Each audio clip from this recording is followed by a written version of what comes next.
समय पहले की बात है। एक गांव में एक ब्राह्मण अपनी पत्नी और बच्चों के साथ रहता था। उसकी ज़िंदगी में बेहद खुशहाली थी। उसके पास भगवान का दिया सब कुछ था। सुंदर सुशील पत्नी, होशियार बच्चे, खेत ज़मीन, पैसे थे। उसकी ज़मीन भी बेहद उपजाऊ थी, जिसमें वो जो चाहे फसल उगा सकता था। लेकिन एक समस्या थी, वो कभी बहुत ही ज़्यादा आलसी था, कभी काम नहीं करता था। उसकी पत्नी उसे समझा समझा कर थक गई थी कि अपना काम खुद करो, खेत पर जाकर देखो, लेकिन वो कभी काम नहीं करता था। वो कहता, मैं कभी काम नहीं करूँगा। उसकी पत्नी उसके आलस्य से बेहद परेशान रहती थी, लेकिन वो चाहकर भी कुछ नहीं कर पाती थी। एक दिन एक साधु ब्राह्मण के घर आया और ब्राह्मण ने खूब आदर सत्कार किया। खुश होकर सम्मानपूर्वक उसकी सेवा की। साधु ब्राह्मण की सेवा से बेहद प्रसन्न हुआ और खुश होकर साधु ने कहा कि मैं तुम्हारे सम्मान व आदर से बेहद खुश हूँ। तुम कोई वरदान मांगो। ब्राह्मण को तो मुँह मांगी मुराद मिल गई। उसने कहा, बाबा, कोई ऐसा वरदान दो कि मुझे खुद कभी कोई काम ना करना पड़े। आप कोई ऐसा आदमी दे दो जो मेरे सारे काम कर दिया करे। बाबा ने कहा, ठीक है, ऐसा ही होगा, लेकिन ध्यान रहे तुम्हारे पास इतना काम होना चाहिए कि तुम उसे हमेशा व्यस्त रखो। यह कहकर बाबा चले गए और एक बड़ा सा राक्षसनुमा जिन प्रकट हुआ। वो कहने लगे, मालिक, मुझे कोई काम दो, मुझे काम चाहिए। ब्राह्मण उसे देखकर पहले तो थोड़ा डर गया और सोचने लगा।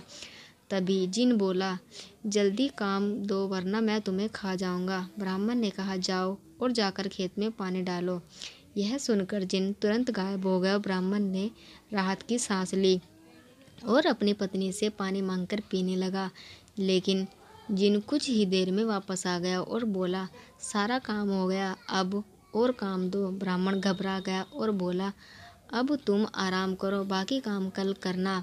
जिन बोला, नहीं, मुझे काम चाहिए वरना मैं तुम्हें खा जाऊंगा। ब्राह्मण सोचने लगा और बोला, तो जाकर खेत जोत लो, इसमें तुम्हें पूरी रात लग जाएगी। जिन गायब हो गया। ब्राह्मण सोचने लगा कि मैं तो बड़ा चतुर हूँ। वो अब खाना खाने बैठ गया। वो अपनी पत्नी से बोला, अब मुझे कोई काम नहीं करना पड़ेगा, अब तो जिंदगी भर का आराम हो गया। ब्राह्मण की पत्नी सोचने लगी कि कितना गलत सोच रहा है उसके पति। इसी बीच वो जिन आप वापस आ गया और बोला, काम दो, मेरा काम हो गया, जल्दी दो वरना मैं तुम्हें खा जाऊंगा। ब्राह्मण सोचने लगा, अब तो उसके पास कोई काम ही नहीं बचा, अब क्या होगा। इसी बीच ब्राह्मण की पत्नी बोली, सुनिए, इसे कोई काम दे सकती हूँ क्या मैं? ब्राह्मण ने कहा, दे सकती हो, लेकिन तुम क्या काम दोगी? ब्राह्मण की पत्नी ने कहा, आप चिंता मत करो, वो मैं देख लूँगी। वो जिन से मुखातिब होकर बोली, तुम बाहर जाकर हमारे कुत्ते मोती की पूँछ सीधी कर दो। ध्यान रहे, पूँछ पूरी तरह से सीधी हो जानी चाहिए। जिन चला गया। उसके जाते ही ब्राह्मण की पत्नी ने कहा, देखो, आपने की आलस कितना खतरनाक हो सकता है।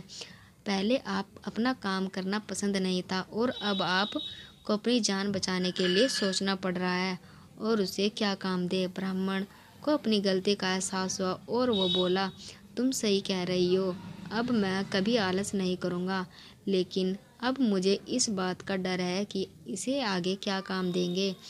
यह मोती की पूँछ सीधी करके आता ही होगा। मुझे बहुत डर लग रहा है, हमारी जान पर बन आई। अब यह हमें मार डालेगा। ब्राह्मण की पत्नी हंसने लगी और बोली, डरने की बात नहीं है, चिंता मत करो, वो कभी भी मोती की पूँछ सीधी नहीं कर पाएगा। वह जिन लाख कोशिशों के बाद भी मोती की पूँछ सीधी नहीं कर पाया और पूँछ छोड़ने के बाद फिर से टेढ़ी हो जाती थी। रात भर वो यही करता रहा। ब्राह्मण की पत्नी ने कहा, अब आप मुझसे वादा करो कि आप कभी आलस नहीं करोगे और अपना काम खुद करोगे। ब्राह्मण ने अपनी पत्नी से वादा किया और दोनों चैन से सो गए। अगली सुबह ब्राह्मण खेत पर जाने के लिए घर से निकला तो देखा जिन मोती की पूँछ ही सीधी कर रहा था। उसने जिन को छेड़ते हुए पूछा, क्या हुआ? अब तक काम पूरा नहीं हुआ, जल्दी करो, मेरे पास तुम्हारे लिए और भी काम है।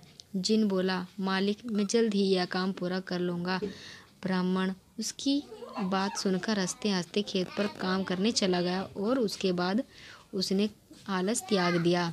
सीख, आलस्य ही मनुष्य का सबसे बड़ा दुश्मन है।